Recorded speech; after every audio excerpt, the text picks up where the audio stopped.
Assalamualaikum warahmatullahi wabarakatuh. Kembali lagi di channel Ngaji Akhir Zaman. Di video kali ini kami akan membagikan ceramah Gus yang membahas tentang bagaimana hukumnya membalas kebaikan orang lain, apakah wajib atau sunnah. Untuk lebih jelasnya, mari kita simak videonya sama-sama. Sekian dari saya. Wassalamualaikum warahmatullahi wabarakatuh. Salam NKRI. Kita tahu Nabi Musa itu orang Israel yang hidup di Mesir. Mesir dulu bahasanya Al-Qibti. Makanya sekarang jadi Egypt. Jadi kalau dulu orang Arab dulu bilang apa Al-Qibtiyah, apa? Al-Qibtiyah. Sehingga kalau mengistilahkan di antara istrinya Nabi namanya Maria Qibtiyah. Artinya berbangsa apa? Mesir. Jadi bahasa Mesir itu sebenarnya salah karena Misro itu artinya kota. Namanya itu ya Qibtiyah itu. Kalau Misro itu namanya apa? Kota. Nabi Musa hidup di Mesir, kemudian dianiaya oleh Fir'aun, ini kemudian beliau mau dibunuh, melarikan diri ke Madian. Melarikan diri ke Madian ini dirawat sama Nabi Syuaib. Nah, asal muala cerita, beliau di kawasan Madian, saya pernah di Wadi Musa itu, sekarang ikut di Jordan. Jadi Madian sekarang itu ikut mana? Jordan. Saya pernah ke sana di Wadi Musa. Nah, beliau pas di situ santai-santai terus menemukan wajada ummatan minan nasi yaskun, orang rame-rame mengambil air, terus wajada min dunihim mur'ataini apa? Dajudan. Qala ma khatbukuma, terus qalata la nasqi hatta yusdira ri'a'u wa abuna syekhum kabir. Terus ada orang apa ngambil air, terus di antara mereka itu ada dua perempuan. Tidak usah diteruskan cantik apa enggak, karena Nabi itu enggak boleh jelalatan. Tapi yang jelas cantik. Karena putrinya Nabi itu enggak boleh jelek. Bukan, memang gitu, Allah itu punya sunnah unik. Jadi istrinya Nabi, putrinya Nabi itu enggak boleh jelek. Karena nanti jadi ma'rodan lil taubah, jadi sasaran bulian. Jadi mulai dulu mengaturannya gitu. Enggak tahu saya bikin aturan siapa, tapi memang seperti itu. Sehingga kalau dalam tradisi kiai katanya marisi Nabi ilmunya susah, penting marisi punya istri cantik. Karena nggak ada Nabi yang istrinya jelek. Tapi kalau dosen boleh karena takdir. Karena ulama itu warasatul. Jadi pada marisi yang lain-lain itu berat ya sudah ya. Akhirnya ini cerita ya, tapi ini nyata. Akhirnya ditanya sama Nabi Musa, kenapa kamu tidak ikut berebut ngambil air, karena air di sana susah. Terus saya tidak bisa, kita ini perempuan, kalau berebut pasti salah. Dan kita harus kerja mengambil air sendiri karena wa'abuna syekhum kabir, kita punya orang tua sudah sepuh, sudah tua.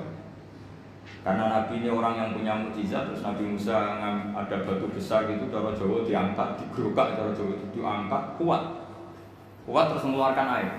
Akhirnya ya sudah kamu ngambil air di sini kata Nabi Musa. Setelah itu beliau diam di tempat itu lagi, dua perempuan tadi pulang. Setelah pulang bilang ke abahnya, saya tadi ketemu seorang pemuda, ini kali ini ada katanya ganteng. Jadi ini agak karena ada Nabi, yang dua perempuan tadi ada Nabi. Jadi nyifati cowok itu, saya tadi ketemu pemuda ganteng baik. Terus sama Nabi Syuaib, sudah kamu panggil lagi. Orang itu telah berjasa sama kamu panggil lagi, kita kasih sesuatu. Artinya terus ini dibabkan oleh Sayyiduddin bin Abi Salam. Adatul akhyar, tradisi orang-orang baik itu mukafa'ah, memberi imbalan sama yang berbuat baik. Jadi nggak bisa kita cara Jawa modal matur nuwun itu nggak bisa. Jadi itu keliru itu nggak modal itu. Sehingga dibabkan faslun fi mukafaatil ihsan bimisli al-afdolah. Jadi bab seharusnya seseorang itu membalas satu kebaikan dengan yang setara atau syukur-syukur lebih. Singkat cerita, akhirnya putrinya Nabi Syuaib kembali lagi ke Nabi Musa. Saat itu Nabi Musa sedang bertarung dengan dirinya. Beliau berdoa gini sama Allah, ya Allah, saya ini orang baik. Jadi ngaku orang baik itu boleh, asal baik betulan. Saya ini orang baik. Tapi saya ini butuh sesuatu. Tapi kalau saya minta sama yang saya kasih upah itu nggak baik karena saya nanti tidak ikhlas. Tapi nyatanya saya butuh. Pas bergumam begitu, putrinya datang terus bilang inna abi yad'uka liyajziyaka ajrama saqaitalan. Jadi apa? Lebih vulgar. Jadi ini tradisi Nabi sama Anda itu beda. Soalnya lagi ini sambil latihan bahasa Arab sama latihan filsafatnya orang-orang baik. Putrinya Nabi Syuaib itu tidak Nabi, sehingga kalau ngendikan lebih kasar. Bapak saya mengundang kamu supaya memberi opah atas apa yang pernah kamu lakukan. Jadi ada kalimat ajroma saqaitalan. Pakai kata ajrun, ujur, opah. Padahal Nabi Syuaib tidak mengajarkan seperti itu. Setelah diceritain putrinya, tolong orang itu panggil. Saya ingin mukafaah, saya ingin membalas jasa. Tapi oleh putrinya itu dibahasakan apa? Upah, jadi lebih kasar. Terus singkat cerita Nabi Musa ikut pulang karena beliau nggak tahu jalannya, beliau di belakang. Kata cerita itu entah kena angin entah apa, yang jelas nggak pakai celana, mungkin pakai maxi atau pakai rok. Agak terbuka sedikit karena Nabi itu ya Nabi betul, Mbak. Sudah, Mbak, kamu jalan di belakang, nanti jalannya kamu yang mandu. Kalau saya di belakang kamu nanti tahu macam-macam. Akhirnya Nabi Musa di depan, yang putrinya Nabi Syuaib di belakang. Terus kalau kanan kirinya dipandu, ayo kiri kanan gitu, contohnya gitu. Singkat cerita sampai di rumah sudah dihidangkan makanan yang lezat, yang mewah. Terus kata Nabi Musa, kita ini inna ahla baitin, kita ini dari keluarga terhormat yang tidak terlintas dapat balasan atas semua kebaikan yang kita lakukan. Jadi mukadimahnya sudah keren. Kita ini satu keluarga punya tradisi kalau melakukan kebaikan itu kayak ini dapat apa? Balasan.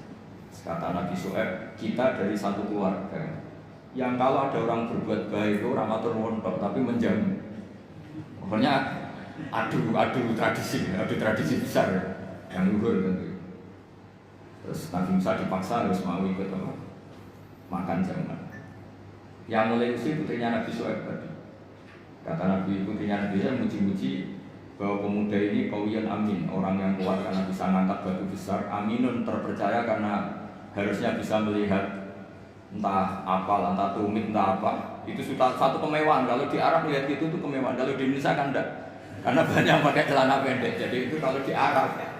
Sampai orang Arab itu kalau melihat resepsi itu senang. Padahal orangnya cadaran itu kadang hanya melihat tumit. Itu sudah mewahnya, bukan main.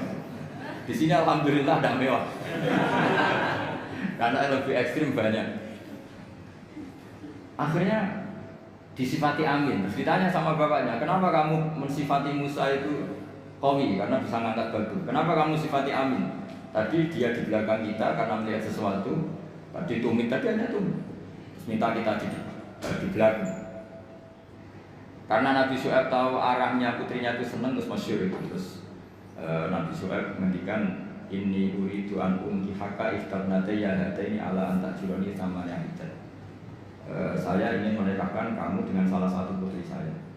Tapi syaratnya kamu harus mengkhidmati saya bekerja di sini minimal 8 tahun. Karena Nabi Syuaib itu pedagang, jadi kalau gratisan nggak mau. Jadi Nabi Syuaib itu ya unik. Beliau Nabi yang besar karena dagang. Makanya masyhur setiap Nabi Syuaib yang diperingatkan ke kaumnya apa? Auful mikyala wal mizana wala tabkhusun nasa asya'u. Jadi ini bagian dari ulumul Quran. Jadi Nabi itu kelihatan polanya. Kalau beliau menghentikan perdagangan berarti beliau ditakdir profesinya itu dagang. Sehingga Nabi Syuaib itu setiap diceritakan Quran pasti yang diceritakan itu menghentikan beliau apa? Auful mikyala wal mizana wala tabkhusun nasa asya'u.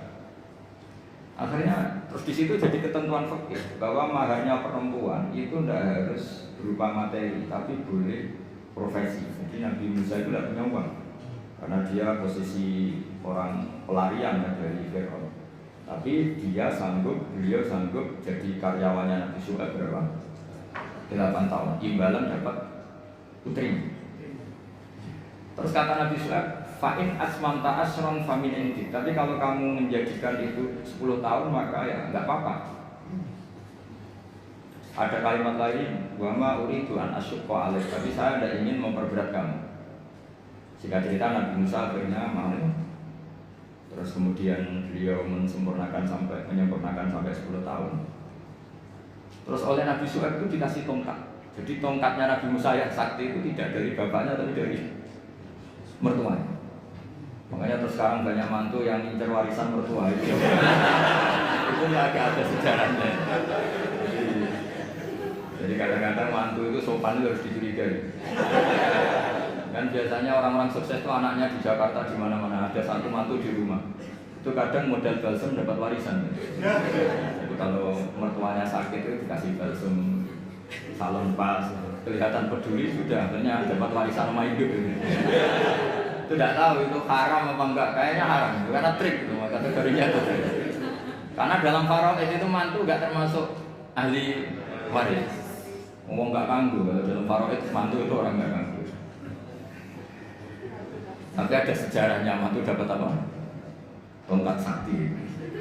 Tapi intinya yang jasa besar Sayyidina bin Abi Salam adalah satu tarek, satu manakib itu menjadi hukum fikih. Itu kelebihan Sayyidina bin Abi Salam. Sehingga beliau itu semua cerita yang kelihatannya biasa saja, beliau tahu kalau itu menjadi ahkam fikih.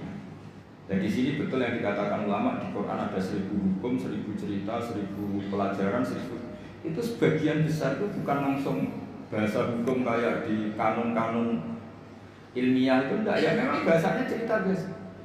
Tapi di situ akan menjadi satu pelajaran betapa pentingnya seseorang peduli sama perempuan. Buktinya Nabi Musa tadi langsung peduli sama perempuan. Betapa pentingnya satu peradaban. Kalau laki jalan sama perempuan, sebaiknya perempuan yang di belakang, kalau lakinya yang di depan. Padahal di kondisi yang seharusnya perempuan di depan, karena ini yang tahu jalan. Terus betapa pentingnya mukafa'ah, kalau ada kebaikan ya harus dibalas dengan kebaikan, tidak gratisan. Terus betapa pentingnya tradisi besar. Kata Nabi Musa, kita ini dari keluarga yang punya tradisi. Kalau berbuat baik itu tidak minta imbalan, juga ada ini dapat imbalan. Nabi Syuaib membalas kita juga dari keluarga besar yang tidak ingin ada orang berbuat baik kemudian tidak dibalas. Itu kan luar biasa. Itu kalau di tradisi saya, keluarga kiai itu memang harus seperti itu. Kalau ngajar ya ngajar. Saya itu tidak pernah kepikiran di UI, di Wongke atau di masyarakat. Ya kalau ngajar ya ngajar saja.